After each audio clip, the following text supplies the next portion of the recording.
Three, two, one, jump!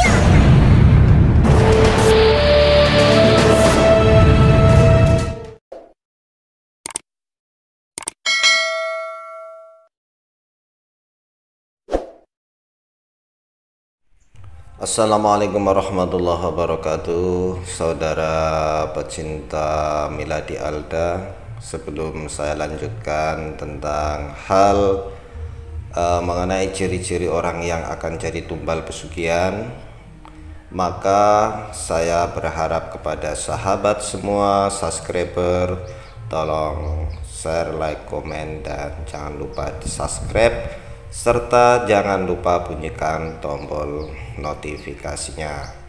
Dalam pertemuan kali ini saya ingin membicarakan tentang ciri-ciri orang yang akan menjadi tumbal pesugihan.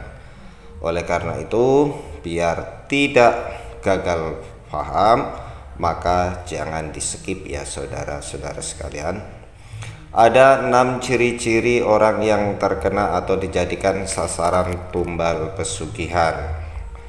Dalam banyak kasus-kasus pesugihan, keluarga terdekat seringkali dijadikan sebagai tumbal untuk ritual-ritual pesugihan itu.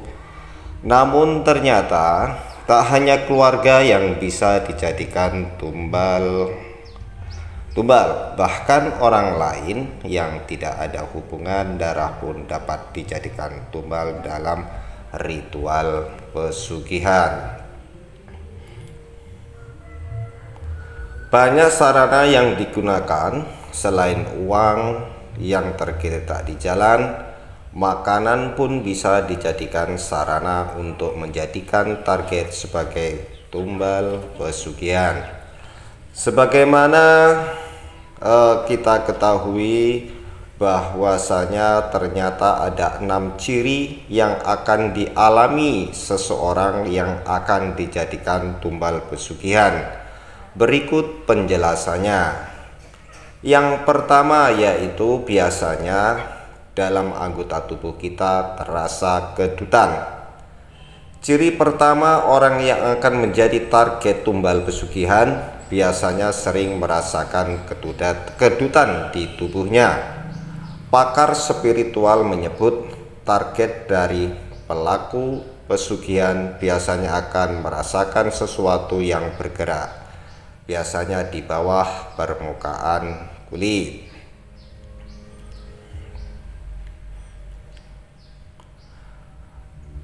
Target juga akan sering merasa ada yang bergerak di bawah permukaan kulitnya.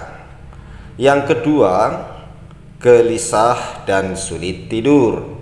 Orang yang biasanya dikirimkan tumbal pesugihan biasanya akan merasakan gelisah yang luar biasa pada waktu malam hingga tengah malam tiba, bahkan akan sulit untuk tidur. Selama itu, nafas dari target pesugihan akan terasa sesak dan tenggorokan sering terasa gatal. Nafasnya akan terasa sesak dan tenggorokan terasa gatal. Yang ketiga, merasa sering diikuti oleh sosok astral. Target yang telah menjadi incaran pelaku pesugihan hitam akan merasa dibuntuti oleh makhluk halus. Hatinya akan merasakan was-was karena seolah maut akan mengancamnya. Rasa was-was ini biasanya akan dimulai 40 hari sebelum hari ritual pengambilan tumbal. Ini yang ketiga. Selanjutnya yang nomor 4, sering melihat sosok makhluk halus. Menurut pakar spiritual, seseorang yang akan dijadikan tumbal pesugihan hitam akan sering melihat sekilas penampakan sosok makhluk halus. Tak hanya itu, makhluk halus akan terus berusaha mengejar hingga membunuh si target. Namun semakin lama, beberapa makhluk seram akan terus mengejar hingga membunuh targetnya. Dan yang kelima, mencium wewangian yang tidak diketahui sumbernya. Biasanya target yang akan dijadikan tumbal pesugihan sering mencium wewangian yang tidak jelas. Dimanapun berada, ia akan mencium aroma wangi yang sangat misterius. Wewangian yang sering tercium adalah kemenyan, kembang setaman maupun melati.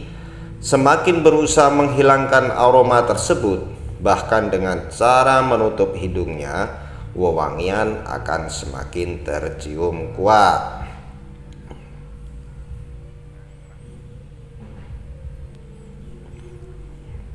Dan yang keenam, saudara-saudara pendengar semua, target akan mendengar bisikan makhluk gaib.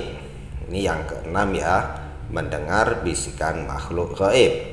Seseorang yang dipercaya akan menjadi tumbal pesugihan tentunya akan mendengar suara atau bisikan gaib yang beragam. Calon tumbal pesugihan biasanya akan mendengar suara lonceng, gamelan, angklung, hingga suara gemerci air, hingga bisikan-bisikan yang memanggil namanya. Jika mendengar suara seperti ini namun tidak ada wujudnya, sebaiknya jangan menyahut karena akan menjadi ancaman bagi dirinya sendiri. Menurut pakar spiritual, jika menanggapi panggilan tersebut, maka makhluk halus akan lebih mudah untuk masuk ke dalam diri hingga menguasai sukma. Hal ini akan memudahkan pelaku pesugihan hitam untuk mengambil tumbal, yaitu nyawa target. Demikian saya sampaikan 6 ciri-ciri orang yang terkena atau dijadikan target tumbal pesugihan ilmu hitam. Semoga ini bermanfaat untuk kita semua. Mudah-mudahan kita semua dijauhkan dari target tumbal pesugihan ilmu hitam. Semoga ini bermanfaat dan jangan lupa subscribe, like, komen, dan bunyikan tombol loncengnya. Terima kasih, saya akhiri. Wassalamualaikum warahmatullahi wabarakatuh. 3, 2, 1, jump!